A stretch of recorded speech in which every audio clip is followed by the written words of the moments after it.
going to do slides from here? Okay, gotcha. So I'm going to tell a little story about Ben. Ben, you might not even remember this, but when I first got involved in higher education, a little more than a decade ago, I started to look for where was the radical innovation to the sector. I always do that, no matter what sector I've been in. I've been in several over the course of my career. And I found Minerva. I was working out of Oakland at the time and came across what a small contingent of people who I thought were open-minded. We came at a very early stage because one, I saw the advantages of technology.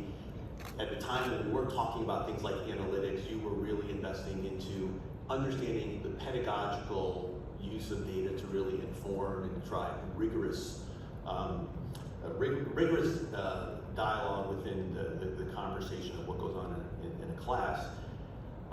At the time, he made a statement that was really interesting. He said, "I'm trying to save the liberal arts education." And I thought that was very interesting, and I enjoyed watching the reaction of my colleagues from the University of California to that statement that he made. But what I thought at the time was, this is where we're going, right? Now, that's more than 10 years ago. And I really appreciate it. I get to work with one of Ben's close colleagues, Jeff Watson, who really takes what they've learned and implemented at Minerva and actually comes down and works with universities like us. And basically say, how do we take some of what they've learned there and implement it into more traditional structures? Because probably the biggest comment from my colleagues was, well, of course, that's what you can do when you start with a blank piece of paper, not the fact that we have to modify, we have to change the train while it's running down the track. But that's the role of leadership, isn't it? It's how do we move our organizations forward when we have a lot of legacy to deal with. And I love the theme that Tambellini has chosen because it's called Leading with Analytics and AI. And I think that's in its proper order, and that's what I'm going to talk about today. You might expect me with my title to get up and talk about AI and the hope of AI. I'm actually going to talk more about leadership first and how that leads us to think of AI as the latest tool that we have at our disposal. But it's really a call about leadership and a call to say we have to, as leaders, think about how do we chart the course, how do we communicate the why, and then how do we navigate the voyage. And since we're so close to the ocean, you're going to hear a lot of kind of boat and sailing analogies. I'll apologize in advance. When we do the one in New York, I'm going to have to come up with a different shtick, but we'll figure it out. Okay, so we'll start with a question, right? Which is, in this era, and I like to call this era the era of augmented intelligence, because we're not ready to turn over the keys of the kingdom to AI yet, but certainly the first generation is going to be, how do we use these new tools to augment what we do as humans? What's the technology to support the human decision-making process? But let me ask you a question. In a time frame that's implementable, not a 50-year horizon like the conference work that's happening later this quarter, how ready is your institutional strategies for the role of higher education? Because the role is going to evolve and change, as Ben pointed out in his comments.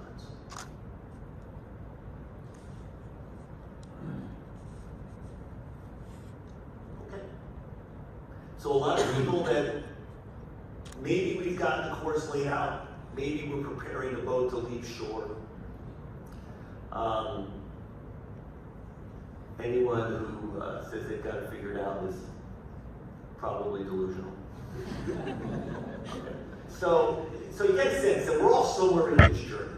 And as leaders, we all have a role in our respective institutions. And we're one of many voices that have to come together in that leadership conversation. And we're going to talk a little bit about leadership models in a little bit. But building on some of Ben's comments, I think we've always had, and again, I haven't spent my entire career in higher education, but I've spent enough time to have a perspective. And I do feel like that there is a parable of the boiling frog that we should recognize in what we're doing. Some of them have been there a long time. Right, the pressure on the cost of attendance, the heavy oversight, the criticism from employers that our students aren't fully ready, that they're partially complete product when we give them to them. So there have always been these pressures, and of course, the larger frogs in the pot were going to last longer, but we're seeing some of the smaller frogs either jump out or perish. But you have to cross-reference the boiling frog parable with the crisis of confidence that Ben referred to. That is, let's stay away from the political ideology component of it of the last 45 days and just talk about it from the standpoint of, parents have a lot of criticism of us. Employers have a lot of criticism of us. Boards, right? And it's needing for us to question, our identity, our values, the value proposition, how we represent it. Are we playing offense or defense when we go out to confront these criticisms? So there's a crisis of confidence here, and this, someone asked the question I was in yesterday, is this a seminal moment? Are we in a moment? And I think my response to that would be, every moment is a moment. But I think that we've been dealing with a boiling frog and a flywheel effect of that. The temperature keeps ratcheting up. And one of the things, if you understand the flywheel effect, is the momentum keeps building with every click. And I think what we're seeing, and it's also the rapidness of which the next topic in which a criticism comes our way, is the pace of these criticisms and our inability to react to them is becoming faster and faster. It almost seems like we don't even get a chance to breathe from getting past this issue before the next criticism or challenge comes our way. And so I think this requires us to think differently. And I'd like to say that, in my study of leadership as a graduate student and in my practice of leadership as a professional, and I was fortunate to be with organizations over the course of my career that gave me the opportunity to really do leadership development at some of the top institutions in the world, is what I've learned both from studying leaders and trying to be a good leader is leaders make decisions in their heads before they ever come out of their mouth. And this gets back to the concept, and call it what you want, call it mindsets, call it paradigms. And I think part of the challenge of the boiling frog is we're not yet figured out what is the mindset that we need to have as leaders to move us in a different direction. So let me go back real quick. One other point about, as a leader, this picture is to represent that we've got to have the right mindset and put our organizations on the right course, because when that ship leaves shore, a couple of degrees makes a big difference when you talk about a 5 or 10-year horizon. One leads you to Maui, to paradise. The other leads you to Skull Island with hostile natives and King Kong. But I think an opportunity like this, to step away, to be able to interact with colleagues with a well-crafted agenda, has a chance to say, are we asking ourselves the right questions? Because mindsets come from asking the right questions. And I learned that from working with world-class researchers that I've had access as colleagues over the last 10 years. And so I'll quote one of those, in Einstein, to say that, the definition of insanity is doing the same thing over and over and expecting a different result. And I think that's a lot of the boiling frog, which is we keep doing the same things. We keep making the same arguments. We keep saying, but you just don't understand what we do, the value that we bring. And the outside world says, we don't care. That argument doesn't sell with us. And so the insanity is we haven't changed our tune. We haven't changed our thinking. And what Einstein was trying to say is like, look, when you've got seminal problems, when you have this moment, when you have momentum going against you, you have to change your thinking. You have to move your thinking in a new direction. And this is the role of us as leaders, is to how do we make sure that within whatever leadership conversation we might be in, from whatever seat at the table we might possess, how do we do our leadership duty and ensure that we're helping ask the right questions, create the right conversations, involve the right colleagues in that conversation to create the right mindsets and ultimately the right reasons why we need to evolve and change institutions. And then how do we build the actionable navigation to ensure that we're course correcting along the way. And so I don't think anybody would argue with the fact that we live in an increasingly digital world. I can give you example after example of things that used to be analog in nature that are now captured digitally. Certainly when Minerva University, very, very early adopter, of saying, we're going to capture a data stream around what happens pedagogically as a way of using it and using that feedback to reinforce and help push our students to learn more and to learn more deeply. Just in the same way that this is an analog presentation to you, but if we did it over Zoom, we would have a transcript of everything that I said, and you could fact check me.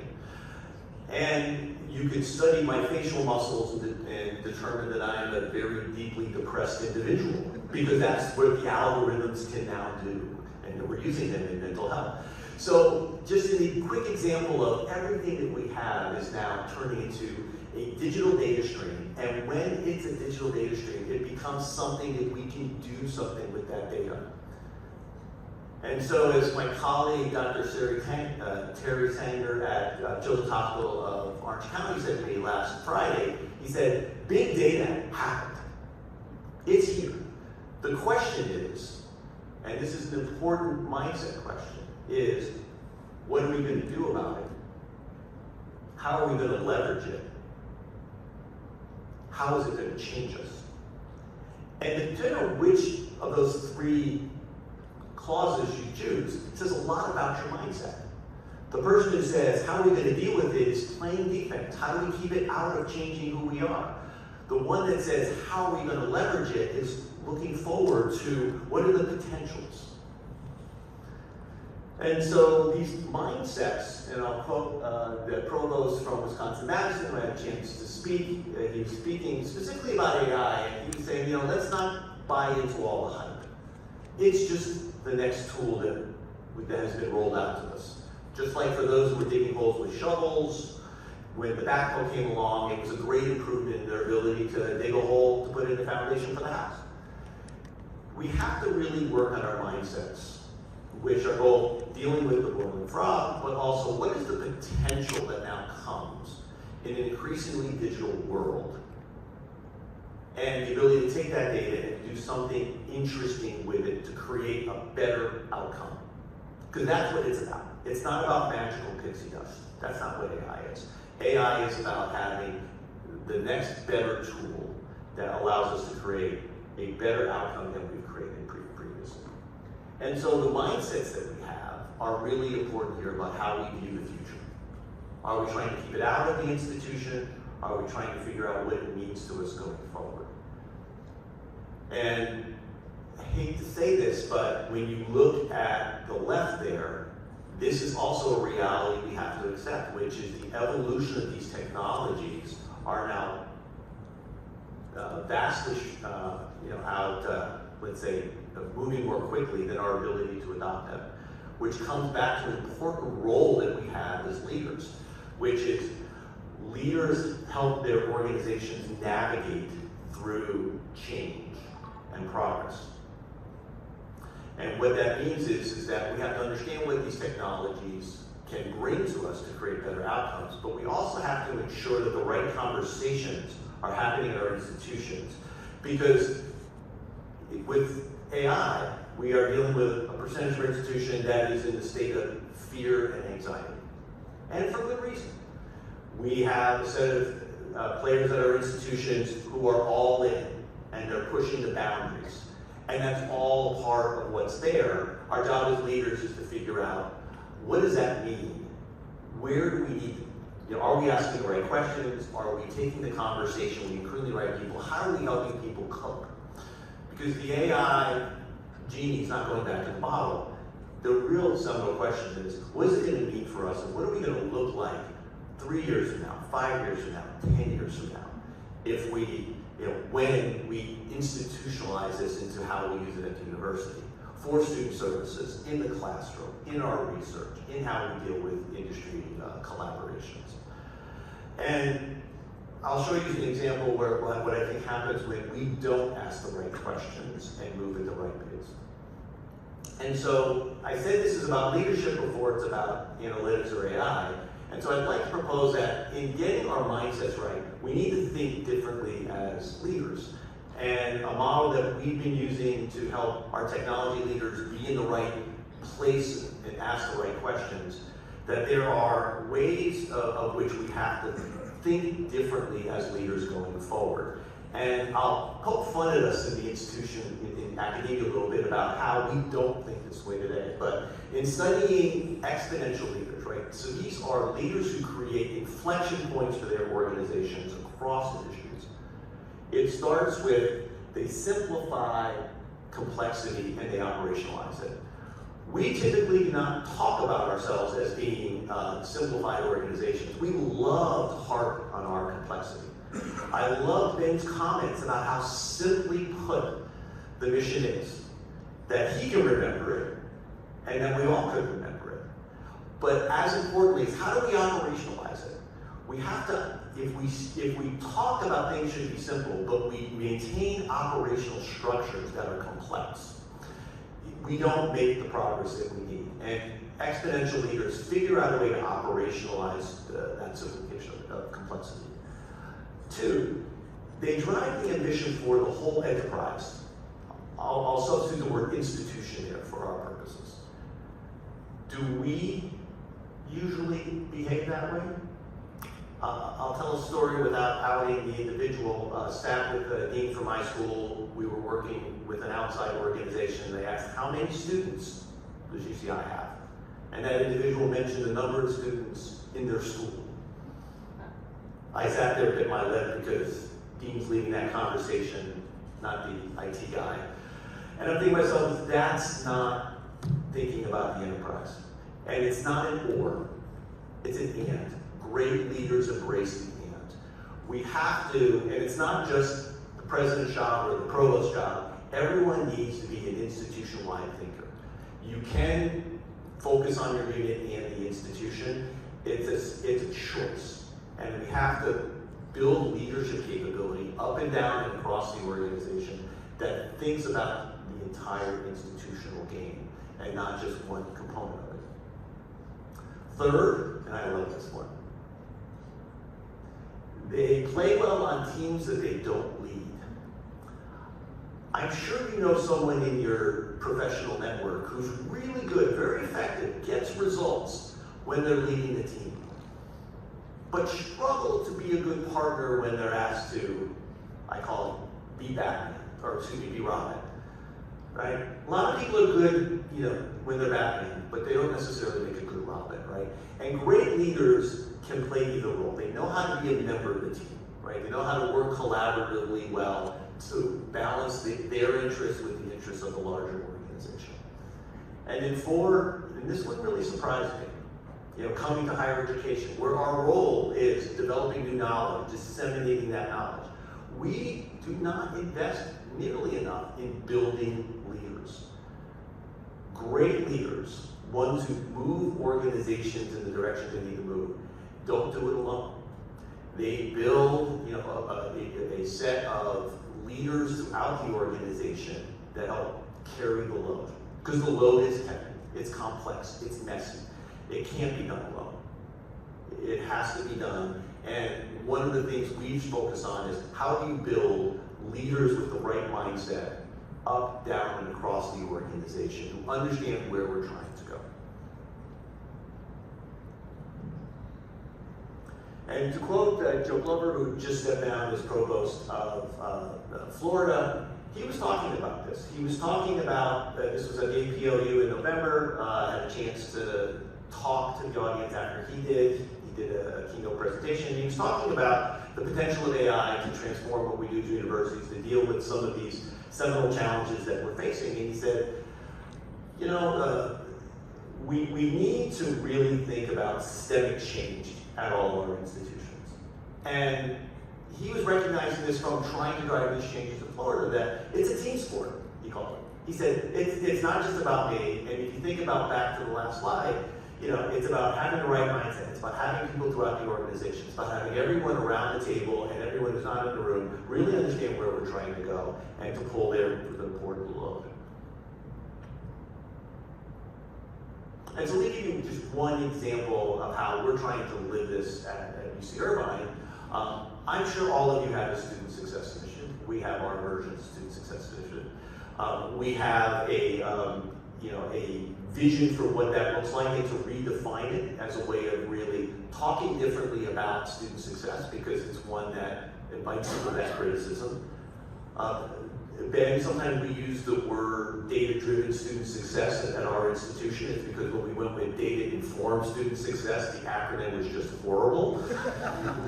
So we had to throw it out and go with data-driven. But I agree with you that it really needs to be data-informed, right? Because it is still very much a human business. But we feel like it's powered by digital. Meaning there's a lot of technology, we have technology natives at our institutions, and so there's a lot of technology that's deployed, and where there's technology deployed, there's data generated, and how do we bring that data together? We need more longitudinal thinking. Our institutions are complex and organized by silos and by functions, but our students experience this in a longitudinal setting. From the time they first express interest to the time they get their first job, and as a lifelong learner, we need to think about how do we interact with that student and all the digital touch points in a longitudinal fashion.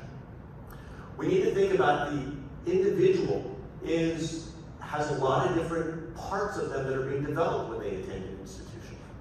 It's not just about what happens in the classroom. It's about what happens in student life.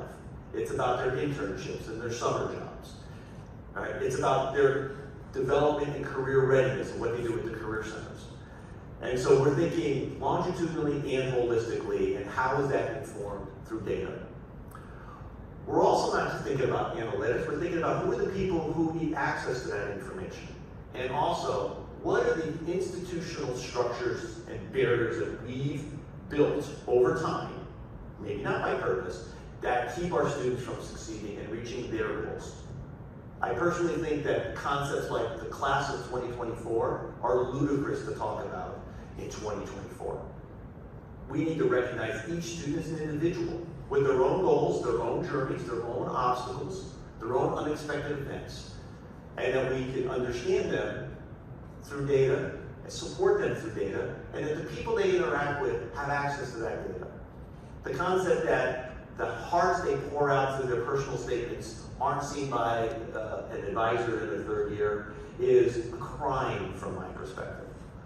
Not just, it's complicated. It's a complication you need to get past.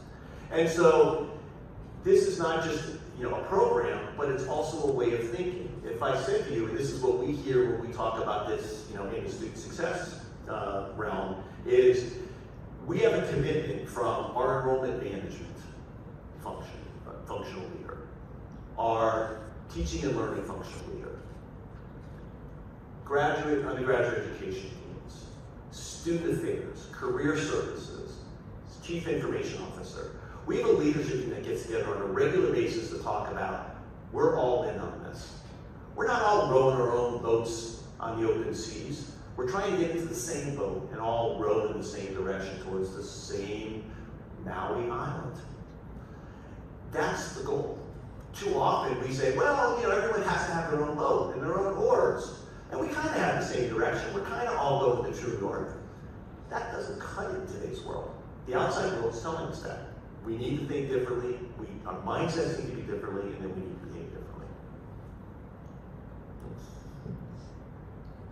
And one of the things that I get to do in my role, which is kind of cool, is that I'm not just an internal person, but I also work with the external world a lot, get a chance to use my past in industry to work with other industry leaders. And one of the things that we've seen is that, well-performing organizations, regardless of industry, really strategically leverage, I call it digital. It's leveraging technology, leveraging their data, having the mechanisms to know where they're at and make the course corrections.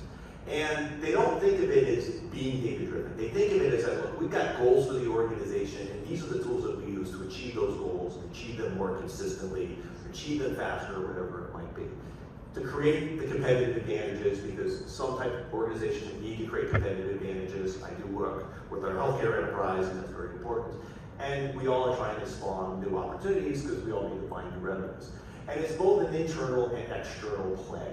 That's when we see exponential leaders in organizations driving. And so how do we try to embody this? You know, we have a program. It's very much what I call a process, recognizing, you know, AI gave us the opportunity to talk about this, need to be more fiscally responsible and deal with a budget crisis, gave us an opportunity to build something like this. But it's really about how do you build a comprehensive way of driving an organization forward. And that it's not about AI. Sometimes they want to start about AI, but we need to talk about, is the process right? Is there inefficiencies in the ability to streamline process? And technology comes to will do that. Sometimes is it the organization, are we organized in the right way? And do we need to reorganize around the student experience differently, right? Which then leads to other things. But it's this holistic view, and around the outside we see the changes in mindset and in culture that we need to drive through our institutions.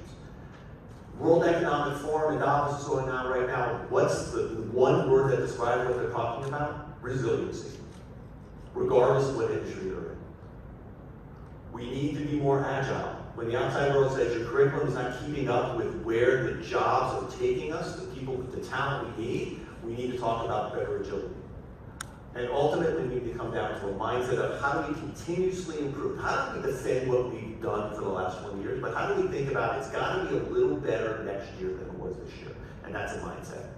And ultimately, it gets down to how do you build, we were talking about the silver breakfast, how do you build a culture that's willing to take more risks, to put themselves out there and try something different with the, you know, with the carrots that incent people to do that, rather than saying it's just better if I keep my head down. And so let's talk a little bit about, ask you the question about strategies, but we say, so if you think about your institutional processes, how ready are they for 2030 and what the institution will be asked to do?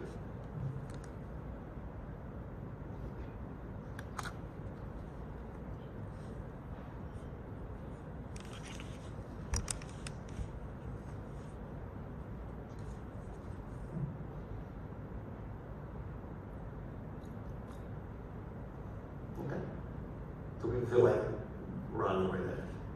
And this next one is really built on something that came out of the Center for Digital Transformation, and I got to sit around with 40 different organizations, different industries. And this was, we talked, it all became about AI. How are we going to use AI going forward? How is it going to shape our, in that case, businesses? This was the #1 issue that they came out in terms of the challenges that they're dealing with. It's the issue of the workforce. How ready are your workforces for what institutions need to do in 2030?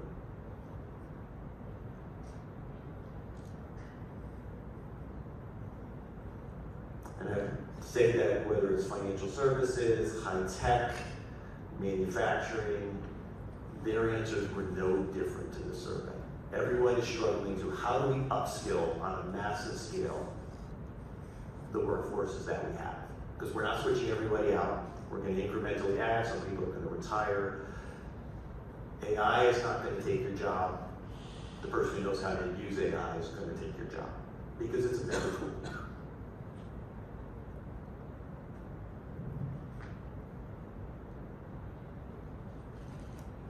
And so what we've learned, and this is again through all, you know, today we're talking about AI and analytics. 3 years ago we might have been talking about cloud.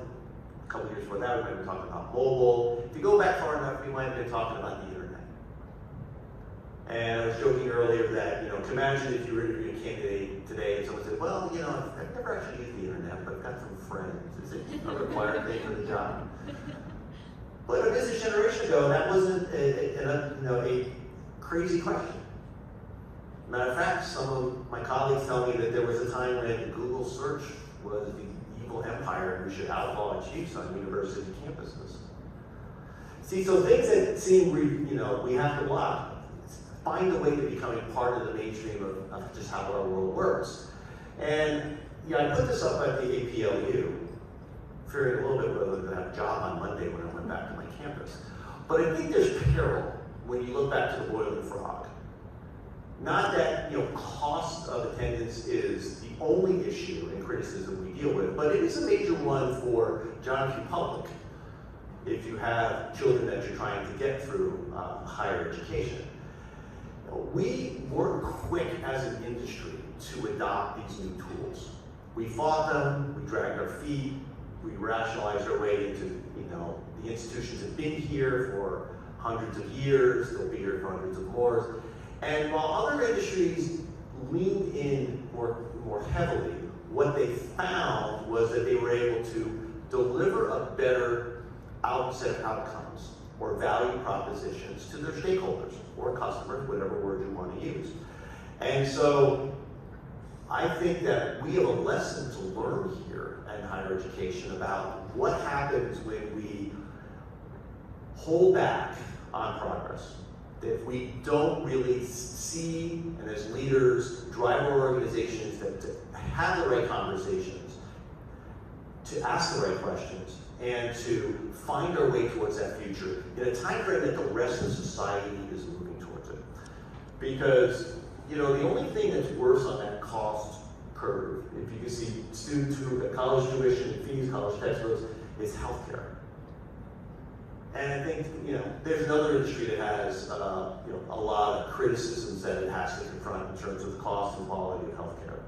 It's interesting that at a university like ours, what the two main businesses that we're in is education and healthcare. Makes for a fun Monday morning. But I think there's a lot to learn and an opportunity for us to do better than we've had in the past. Because I do believe that the best way to predict the future is to look at what we've done previously. So we have to create an inflection point, and we need a different type of leader. The fun thing is, this was taught to me by one of my mentors is, the future's already here, it's just unevenly distributed. Think of the digital divide as an example. The internet was there for everyone, but not everyone had access to it. But those that did took a lot of advantage of it. Our institutions have access to AI tools right now. Our early adopters are in there, and they're utilizing it. They're pushing the envelope, and they're asking tough questions. And others are saying, why are you letting them do that? Our whole concept here that we're trying to drive is, we're trying to take those early innovators, that 10, 15%, and we're trying to turn it into 50, 60, 70%. How do we create an environment and access to things and a set of conversations to get people over their fear and anxiety, to give them the opportunity to experience it and experiment with it and learn by using it before they start saying, how does it work in the institution?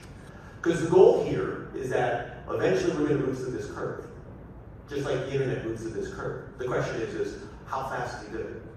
And what looking at other industries will show you is that the ones that move faster through these curves are the ones that gain competitive advantage, or let's say, get to higher levels of success, however they define success.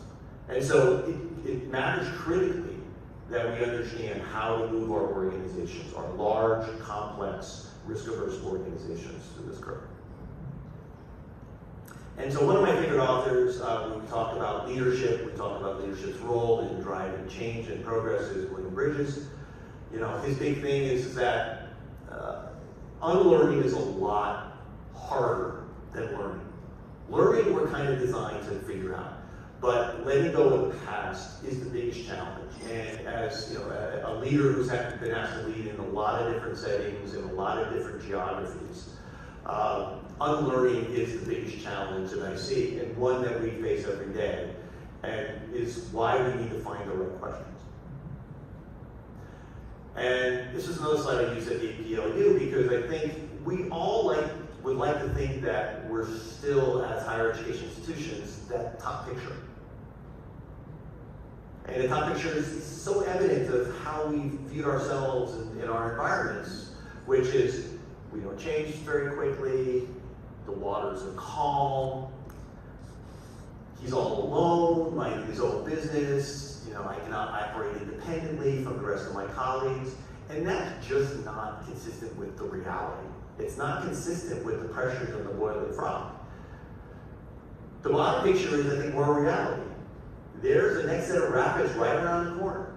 Call it COVID, call it George Floyd, call it Congress testimony, October 7th. It's just around the corner. We need the agility and the resiliency to be able to deal with it. The other thing I like about the bottom picture is everyone's in the boat. It's not 7 different people going down the rapids. Success doesn't, some are going to make it, some are not. Good for you, bad for me. No. We all got to be in the boat together. And we have to build that ability to adapt to the environment, whether we like it or not. And so I think the next 2 days are really about being with colleagues where we're all on this journey, where we're all trying to figure out our leadership voice in the conversation we're having back at our institution. We're thinking about what are the right questions for where we're at now. Because the questions do change as you move forward. They will be different questions at different points in time and in different parts of the mission. But this is the opportunity to kind of step away, to both think, question, listen, dialogue, and to take actionable steps, as Caitlin said, some actionable ideas that you can take back to your institution to further this journey, because we're all on this journey. So, thank you for the opportunity to talk a little bit to set things up for today. Okay, thanks.